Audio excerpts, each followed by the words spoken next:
पूरे देश में लॉकडाउन 5 लागू है, जिसको प्रधानमंत्री नरेंद्र मोदी ने अनलॉक 1 कहा है, जिसका मतलब ये है कि अब धीरे धीरे देश खुल रहा है और खुलने वाला है। ये बहुत ही खुशी की बात है। तो आइए जान लेते हैं आज की बड़ी खबरें और मुख्य समाचार। दोस्तों, देश में चीनी बीमारी के मामले 2 लाख के पार हो चुके हैं। गौर करने वाली बात यह है कि पहले 50,000 मामले सिर्फ 98 दिनों में आए थे, जबकि पिछले 50,000 मामले सिर्फ 7 दिनों में आए हैं।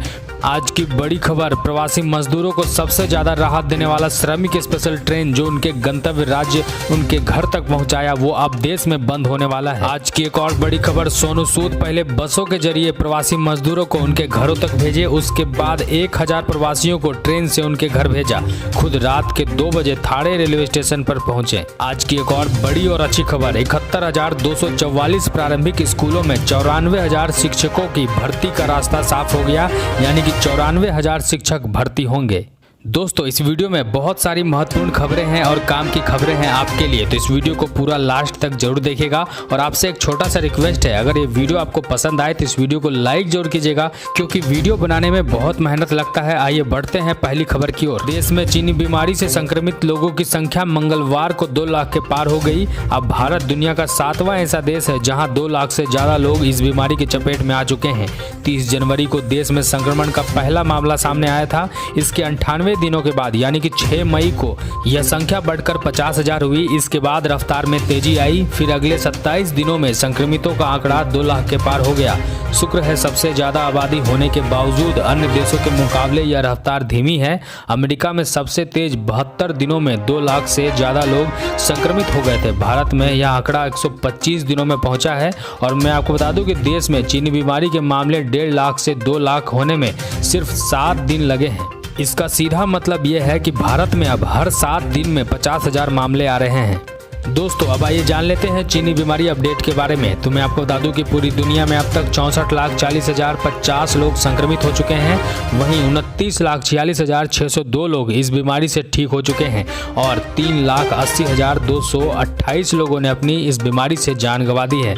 और बात करें हम भारत की, तो भारत में अब तक 2,07,135 लोग संक्रमित हो चुके हैं। तो वहीं भारत में 5,829 लोगों ने अपनी जान गंवा दी है। इनमें से सबसे ज्यादा महाराष्ट्र में 2,465 लोगों ने जान गंवाई है और अभी भी 1,01,010 लोग संक्रमित हैं। और राहत देने वाली बात भारत के लिए ये है कि अभी तक भारत में 1,0285 लोग ठीक हो चुके हैं। और जब तक आप ये वीडियो देख रहे होंगे तब तक ये आंकड़ा और भी बढ़ जाएगा। आइए चलते हैं अगली अपडेट की ओर। तो कोरोना से सबसे ज्यादा प्रभावित 10 देशों में से 7 देशों ने टोटल लॉकडाउन किया था। उनमें से सिर्फ भारत ही ऐसा देश है जहां पर नए मामले बढ़ रहे हैं। मैं आपको बता दूं, लॉकडाउन के 2 महीने बाद इटली, फ्रांस और जर्मनी में रोजाना नए मामलों की संख्या लॉकडाउन से पहले की तुलना में कम हुई। लॉकडाउन लगने वाले सबसे ज्यादा प्रभावित 7 देशों में 2 महीने पूरे होने के बाद भारत में ही सबसे ज्यादा जाने जा रही हैं। अमेरिका और ब्राजील ने नेशनल लेवल पर लॉकडाउन नहीं किया। राज्यों ने अपने अपने स्तर पर लॉकडाउन किए। तुर्की में भी 2 दिन तो कभी 7 दिन कर्फ्यू रहा। दोस्तों, आज की अगली खबर, भोपाल से दिल्ली का सफर शुरू हो चुका है। पहली बार इस ट्रेन की आधी सीटें खाली गई। डर इतना था लोगों में कि आपस में बात भी नहीं कर रहे थे। दोस्तों, आजकल ट्रेनों में कुछ ऐसा हाल है कि ट्रेन में सफाई तो खूब है लेकिन रौनक नहीं है। बार बार यात्री हैंड सैनिटाइजर से हाथ साफ कर रहे हैं और डस्टबिन भी खाली पड़े हैं। 8 की जगह 3 टीटी ही ट्रेन में थे। 50 साल से ज्यादा उम्र वाले स्टाफ स्टेशनों पर नजर आ रहे हैं। हेल्पर और मैकेनिक पीपीई किट में ट्रेनों में नजर आ रहे हैं आजकल। अब आइए बढ़ते हैं अगले समाचार की ओर। मददगार, मसीहा, रियल हीरो, ये शब्द अब सोनू सूद की तारीफ में कम पड़ रहे हैं। सोनू ने यूपी और बिहार के 1,000 से ज्यादा मजदूरों को ट्रेन के जरिए उनके घरों के लिए रवाना किया है, जिन्हें छोड़ने वे खुद रेलवे स्टेशन तक पहुंचे। सोनू रात 2 बजे थाने रेलवे स्टेशन पर पहुंचे, जहां उन्होंने यात्रियों के लिए मास्क, सैनिटाइजर, खाना देकर उन्हें रवाना किया और जाने वालों से फिर वही सवाल पूछा, वापस तो आओगे ना? जी हाँ दोस्तों, बहुत ही कम लोग ऐसे मिलते हैं जो मैदान में आकर गरीबों को और मजदूरों को मदद करते हैं। उनमें से एक हैं सोनू सूद, जो कि बॉलीवुड के बहुत ही बड़े स्टार हैं। दोस्तों, आज की अगली खबर, अगर आप सैलून में बाल कटाने के लिए जाते हैं तो आपको आधार कार्ड लेकर जाना पड़ेगा। जी हाँ दोस्तों, तमिलनाडु में लगातार कोरोना के मरीजों की संख्या बढ़ने की वजह से राज्य सरकार ने सैलून मालिकों को ग्राहकों की आधार डिटेल रखने के लिए कहा है। वहीं उत्तराखंड ने बताया कि कोरोना महामारी के कारण 4 धाम यात्रा 8 जून से सीमित श्रद्धालुओं के साथ शुरू की जाएगी। और दिल्ली के सीएम अरविंद केजरीवाल ने दिल्ली कोरोना ऐप लॉन्च किया, जिसके जरिए लोगों को पता चल सकेगा कि राजधानी के किस अस्पताल में कितने बेड खाली हैं। इसके अलावा कोरोना से जुड़ी बहुत सारी जानकारियां आपको इस एप्लीकेशन में मिलेगा। इसके साथ ही उन्होंने कहा कि अस्पताल में बेड की मांग वही लोग करें जिनको डॉक्टरों ने एडमिट के लिए कहा है।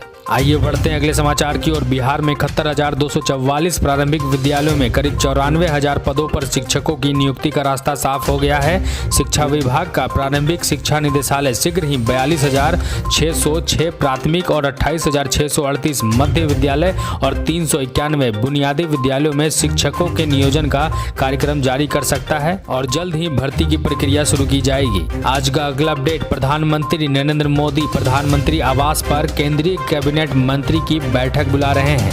यह 7 लोक कल्याण मार्ग पर आयोजित किया जाएगा। इससे पहले सोमवार को भी कैबिनेट की बैठक हुई थी। इस दौरान लॉकडाउन के बाद देश को पटरी पर फिर से लाने के लिए उठाए गए कदमों की जानकारी दी जाएगी।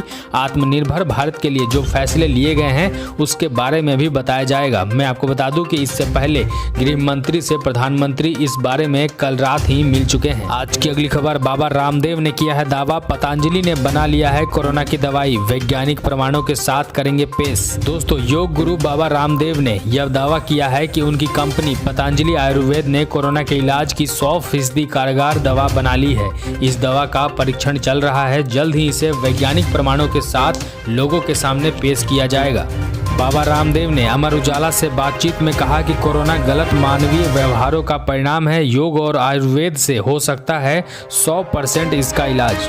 आज की अगली खबर, दस्तावेजों में खुलासा, चीन ने की थी कोरोना वायरस से संबंधित जानकारियां देने में देरी। दोस्तों, मैं आपको बता दूं, मीडिया रिपोर्ट के मुताबिक कुछ आंतरिक दस्तावेज और ईमेल और बातचीत के रिकॉर्ड में यह सामने आया है कि चीन की प्रयोगशाला में वायरस को पूरी तरीके से डिकोड किए जाने के बाद अधिकारियों ने वायरस की जेनेटिक मैपिंग या अनुवांशिक नक्शा उपलब्ध कराने में 1 सप्ताह से ज्यादा की देरी की और इसके साथ ही टेस्टिंग, इलाज और वैक्सीन के जानकारी भी नहीं दी है, जिसको लेकर अमेरिका के राष्ट्रपति डोनाल्ड ट्रंप हमेशा कहते थे कि इस वायरस को चीन ने ही बनाया है और चीन दुनिया से कुछ जानकारी छुपा रहा है और इसमें साथ WHO भी दे रहा है और ये बात धीरे धीरे सच साबित हो रही है। आज की अगली खबर, प्रधानमंत्री नरेंद्र मोदी और अमेरिका के राष्ट्रपति डोनाल्ड ट्रंप के बीच मंगलवार को फोन पर बात हुई। अमेरिका के राष्ट्रपति डोनाल्ड ट्रंप ने भारत चीन सीमा विवाद और अमेरिका में अश्वेत नागरिक के मारे जाने के बाद शुरू हुई हिंसा जैसे मुद्दों पर चर्चा की। डोनाल्ड ट्रंप ने राष्ट्रपति मोदी को अमेरिका में होने वाली G7 समिति में आने का मौका दिया और न्योता दिया। दोनों नेताओं के बीच कोरोना वायरस संकट और वर्ल्ड हेल्थ ऑर्गेनाइजेशन में सुधार को लेकर बातचीत भी हुई। आखिर G7 क्या है जिसमें ट्रंप ने मोदी को आने का न्योता दिया? G7 में आपको बता दूं कि 7 बड़ी अर्थव्यवस्थाओं वाले देशों का समूह है, जिनमें France, Canada, Germany, Italy, Japan, Britain और अमेरिका शामिल है। इसे ग्रुप ऑफ 7 कहा जाता है। ये सभी देश आपसी हितों के लिए मामलों पर चर्चा के लिए हर साल मिलते हैं, जिसमें एक बार फिर पीएम मोदी को अतिथि के रूप में बुलाया गया है। आज की अगली खबर, प्रधानमंत्री नरेंद्र मोदी ने मंगलवार को इंडस्ट्री एसोसिएशन यानी कि CII के 125 साल पूरे होने के कार्यक्रम को संबोधित किया। इस दौरान प्रधानमंत्री ने इंडस्ट्री के लोगों से ज्यादातर इकोनॉमी पर बात की। थीम रखा गया था गेटिंग ग्रोथ बैक। इस दौरान उन्होंने 5 बड़ी बातें बोली। पहली बात, भारत की ग्रोथ लौटने का भरोसा। मोदी ने कहा, भारत लॉकडाउन को पीछे छोड़ अनलॉक फेज 1 में एंटर कर चुका है। इस फेज में इकोनॉमी का बहुत बड़ा हिस्सा खुल चुका है। 8 दिन के बाद और काफी हिस्सा खुल जाएगा, यानी गेटिंग ग्रोथ बैक की शुरुआत हो चुकी है। दूसरी बड़ी बात, इकोनॉमी को मजबूत करना प्रमुख प्राथमिकता है। तीसरी बड़ी बात, made in India, made for foreign की जरूरत। जी हाँ दोस्तों, भारत में बनाया जाए और बाहर जाके बेचा जाए। चौथी बड़ी बात में उन्होंने कहा कि इंडस्ट्री अगर 1 कदम बढ़ाएगी तो सरकार 4 कदम बढ़ाएगी। 5वीं बड़ी बात में उन्होंने कहा कि लोगों की उम्मीदों से आगे बढ़कर सुधार किए गए हैं।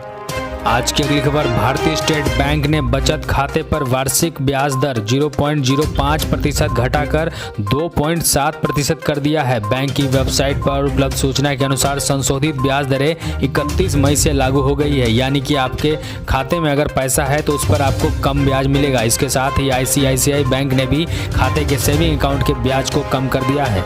आज की अगली खबर और क्रिकेट प्रेमियों के लिए बहुत ही खुशखबरी वाली खबर। कोरोना के बाद पहला test match England West Indies series का शेड्यूल जारी कर दिया गया है।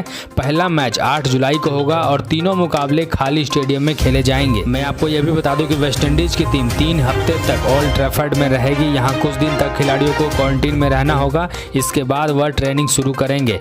वेस्टइंडीज की टीम 1 महीने पहले यानी कि 9 जून को ही इंग्लैंड आ जाएगी। दोनों देशों के बीच पहला टेस्ट साउथहैम्पटन में 8 जुलाई से 12 जुलाई के बीच खेला जाएगा। बाकी 2 मैच ओल्ड ट्रैफर्ड में 16 से 20 और 24 से 28 जुलाई तक खेला जाएगा। दोस्तों, ऐसी ही खबरें रोजाना अपने मोबाइल पर देखने के लिए इस चैनल को सब्सक्राइब करें और नोटिफिकेशन बेल को ऑन कर लीजिए, क्योंकि हम जब भी वीडियो अपलोड करेंगे तो उसकी नोटिफिकेशन आपको सबसे पहले पहुंचेगी।